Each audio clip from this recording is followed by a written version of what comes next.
Welcome to Apoorva's Nalabagam. நிறைய பேருக்கு கோதுமை தோசை பிடிக்காது, வழுவழுப்பு தன்மை இருக்கிறதால. கொஞ்சம் கூட வழுவழுப்பு இல்லாமல் நல்ல சுவையான கோதுமை தோசை முறுமுறுன்னு எப்படி பண்ணுறதுன்னு தான் பார்க்க போகிறோம். இது கூட நீங்கள் எந்த சைடிஷ் வச்சு சாப்பிட்டீங்கனாலுமே ரொம்ப நல்லாயிருக்கும். வாங்க இப்போ எப்படி பண்ணலான்னு பார்க்கலாம்.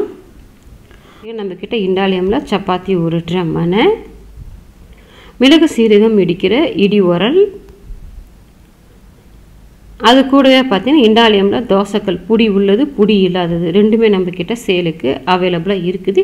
இது எல்லாமே உங்களுக்கு வேணும்னு நினச்சிங்கன்னா ஸ்க்ரீனில் நான் கொடுக்குற நம்பருக்கு வாட்ஸ்அப் பண்ணுங்கள். டீட்டெயில்ஸ் சென்ட் பண்ணுறேன். வேணுன்றவங்க ஆர்டர் பண்ணிவிட்டு வாங்கிக்கலாம்.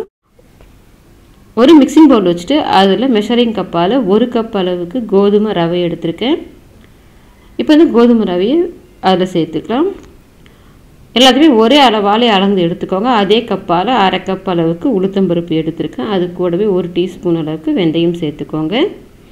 அதே கப்பால் 1/2 கப் அளவுக்கு அவல் எடுத்துக்க. இது கெட்டி அவல், லேஸ் அவல், சிகப்பு அவல் வச்சுருந்தீங்கன்னா கூட எடுத்துக்கலாம்.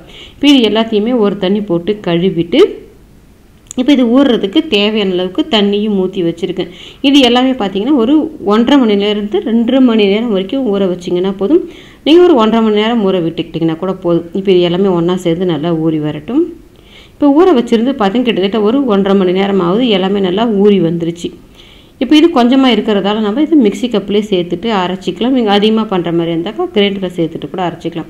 இப்போ மிக்சி கப் வச்சுட்டு அதில் ஃபஸ்ட்டு உளுந்தை போட்டு சேர்த்து அரைச்சிக்கோங்க. உளுந்து அரைக்கும் போது அந்த உளுந்து ஊற வச்சதை தண்ணியவே சேர்த்துட்டு அரைச்சிக்கோங்க. இப்போ உளுந்து பார்த்து நல்லா நைஸாக அரைச்சி எடுத்துகிட்டு வந்துட்டேன். பார்க்கும்போது தெரியும் நல்லா மெத்துன்னு இருக்கு பாருங்கள். இப்போ இந்த உளுந்து மாவை வேறு ஒரு பாத்திரத்துக்கு மாற்றிக்கலாம். இப்போ உளுந்து மாவை மாற்றிட்டு மிக்சி கப்பை கழுவுன்னு அவசியம் இல்லை. அதுலேயே நம்ம ஊற வச்சுருக்கிற அந்த கோதுமை ரவை, அவல் ரெண்டுத்தையுமே சேர்த்துட்டு கொஞ்சமாக தண்ணி சேர்த்து அரைச்சி எடுத்துக்கோங்க. இப்போ பார்த்தீங்கன்னா பல்ஸில் போட்டுக்கிட்டிங்கனாலே போதும். நல்லா ஊறி இருக்கிறத நல்லாவே மஞ்சி வந்துடும். இப்போ நம்ம அரைச்சிருந்த மாவை அந்த உளுத்த மாவோடு சேர்த்துட்டு தேவையான அளவுக்கு உப்பையும் சேர்த்து நம்ம இட்லி மாவுக்கெலாம் கரைப்போம் பாருங்கள். அந்த மாதிரி நல்லா அந்த கோதுமை ரவை, உளுத்த மாவு எல்லாம் ஒன்றா சேர்ந்து வர்ற மாதிரி நல்லா இந்த மாதிரி கலந்து விட்டுக்கோங்க. இப்போ இந்த மாதிரி நல்லா கலந்து விட்டுட்டு மூடி போட்டுட்டு ஒரு 5லேருந்து 6 மணி நேரத்துக்கு நல்லா புளிக்க விட்டுருங்க. இது நல்லா புளிச்சு வரும்போது தோசை நமக்கு நல்லா டேஸ்ட்டாக இருக்கும் சாப்பிட்றதுக்கு. அந்த உளுத்த மாவோட பச்சை வாசனையும் இருக்காது. இப்போ பார்த்தீங்கன்னா நான் மாவு புளிக்க வச்சுருந்து ஒரு 6 மணி நேரம் ஆகுது. மாவு பார்த்தீங்கன்னா உங்களுக்கு நுரைச்சி வந்திருக்கு பாருங்கள். நம்ம இட்லி மாவு மாதிரி பொங்கியெல்லாம் வர இந்த மாதிரி நுரைச்சி மட்டும்தான் இது புளிச்சு வரும். இப்போ இதை அப்படி லேசாக கலந்து விட்டுக்கோங்க.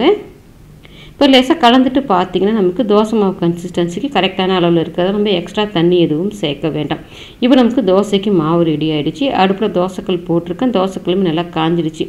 இப்போ ஏதோ ஒரு காட்டன் துணி போட்டு லைட்டாக தண்ணி தெளித்து தொடச்சி விட்டுட்டு ஒரு 1.5 கரண்டி அளவுக்கு மாவை ஊற்றிட்டு எந்த அளவுக்கு உங்களால் நல்லா மெல்லுசாக தேய்க்க முடியுமோ தேய்ச்சிக்கோங்க. நல்லாவே நமக்கு தோசை தேய்ச்சி விடுறதுக்கு வரும். இந்த மாதிரி நல்லா கொஞ்சம் வெந்து வந்த பிறகு நீங்கள் நெய் சேர்க்குறதாலும் சேர்த்துக்கலாம், எண்ணெய் சேர்த்து சுடுறதுனாலும் சுட்டுட்டு பார்த்தீங்கன்னா உங்களுக்கு தெரியும் ஓரங்கள்லாம் செவந்து வெந்து பாருங்கள். ஃபஸ்ட்டு ஓரங்களை எடுத்து விட்டுட்டு திருப்பி போட்டுக்கோங்க. இப்போ பார்த்தீங்கன்னா உங்களுக்கு தோசை நல்லா செவந்து அருமையாக வெந்து வந்திருக்கு பாருங்கள்.